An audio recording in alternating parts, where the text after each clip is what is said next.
Hi, ഞാനിന്ന് മലയാറ്റൂരാണ്. മല കയറാൻ വന്നതാണ്. കഴിഞ്ഞ കുറച്ച് ദിവസങ്ങളായി പ്രാർത്ഥനകൾ മാത്രം മുഴങ്ങിക്കേട്ടിരുന്ന ഈ സ്ഥലം ഇന്ന് വളരെ ശാന്തമാണ്. വളരെ കുറച്ച് ആളുകൾ മാത്രമേ ഇന്ന് മല കയറാനുള്ളൂ. അങ്ങനെ നടന്ന് ഞാൻ ഒന്നാം സ്ഥലത്ത് എത്തിയിട്ടുണ്ട്. ഇവിടെ വരെ എത്താനാണ് ഏറ്റവും പാട്. കാട്ടിലുള്ളിൽ നിന്ന് ചീവീടുകളുടെയും പലതരം പക്ഷികളുടെയും സൗണ്ടൊക്കെ കേൾക്കുന്നുണ്ട്. അതൊക്കെ കേട്ട് ഞാൻ പതുക്കെ മല കയറുകയാണ്.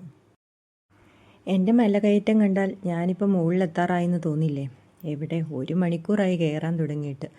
ഇതുവരെയും പകുതി സ്ഥലം പോലും ആയിട്ടില്ല. വഴിയിൽ കാണുന്ന സകല കല്ലിനോടും മരത്തിനോടും കഥയൊക്കെ പറഞ്ഞാണ് എൻ്റെ മലകയറ്റം. അങ്ങനെ 4ാം സ്ഥലം വരെ എത്തി. ഇനി കുറച്ച് നേരം വിശ്രമിച്ചിട്ട് പോയാലോ? 10 മിനിറ്റ് നടന്നാൽ ഞാൻ 10 മിനിറ്റ് വിശ്രമിക്കും. പിന്നെ കുറച്ച് വെള്ളമൊക്കെ കുടിച്ച് കുറച്ച് കാഴ്ചയൊക്കെ കണ്ട് പിന്നെ പതുക്കെയാണ് കയറുന്നത്. പോകുന്ന വഴികളിൽ 14 സ്ഥലത്തും തിരികളൊക്കെ കത്തിക്കാനുള്ള സൗകര്യമൊക്കെയുണ്ട്. ഞാനും അങ്ങനെ തിരിയൊക്കെ കത്തിച്ച് പതുക്കെ മല കയറിക്കൊണ്ടിരിക്കുകയാണ്. തിരക്കില്ലാത്തതുകൊണ്ട് തന്നെ നമ്മുടെ സൗകര്യത്തിന് വീഡിയോ ഒക്കെ എടുക്കാനും പറ്റി. അങ്ങനെ ദൂരെ നിന്ന് ഞാൻ 10ാം സ്ഥലം കണ്ടു. ഒരാശ്വാസം. ഇനി 4 സ്ഥലം കൂടിയല്ലേ ഉള്ളൂ. അങ്ങനെ ഫൈനലി ഞാൻ 14ാം സ്ഥലം വരെ എത്തിയിട്ടുണ്ട്.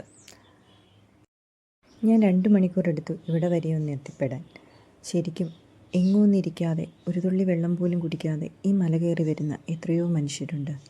അതുപോലെ വലിയ വലിയ കുരിശുകൾ ചുമന്നും കല്ലുകൾ തലയിൽ ചുമന്നും ഒരുപാട് പ്രാർത്ഥനയും പ്രതീക്ഷകളും വെച്ച് ഈ മല കയറി എത്തുന്ന ആളുകൾ, അവരുടെയൊക്കെ പ്രാർത്ഥനകൾ സഫലമാകട്ടെ എന്ന് നമുക്കും പ്രാർത്ഥിക്കാം. അങ്ങനെ ഞാൻ മലമുകളിലെത്തി. മാർത്തോമ മണ്ഡപത്തിന് മുൻപിൽ. മല കയറാൻ തുടങ്ങിയപ്പോഴുള്ള എനർജിയൊന്നും എനിക്കിപ്പോഴില്ല. ഞാൻ ശരിക്കും മടുത്തു. ഞാൻ എല്ലാ വർഷവും ഇവിടെ മല കയറാൻ വരാറുണ്ട്. അടുത്ത വർഷവും വരണമെന്നാണ് എൻ്റെ ആഗ്രഹം. പിന്നെ എല്ലാം ദൈവത്തിൻ്റെ കയ്യിലല്ലേ. ഇനി നമുക്ക് പൊന്നിൻകുരിശുമല മുത്തപ്പനെ കണ്ടാലോ? എനിക്ക് കുറച്ച് കാര്യങ്ങൾ പറയാനുണ്ട്. നിങ്ങൾക്കും എന്തെങ്കിലുമൊക്കെ പറയാനുണ്ടെങ്കിൽ പറഞ്ഞോളൂ കേട്ടോ. മുത്തപ്പൻ അവിടെ റെഡിയാണ് നമ്മളൊക്കെ പറയുന്നത് കേൾക്കാനായിട്ട്. അപ്പോൾ ഇന്നത്തെ എൻ്റെ വീഡിയോ ഇഷ്ടമായെങ്കിൽ ലൈക്കും കമൻറ്റും ചെയ്യണേ. ഇതിൻ്റെ ബാക്കി ഭാഗവുമായി മറ്റൊരു വീഡിയോയിൽ കാണാം. അതുവരെയും ബായ്.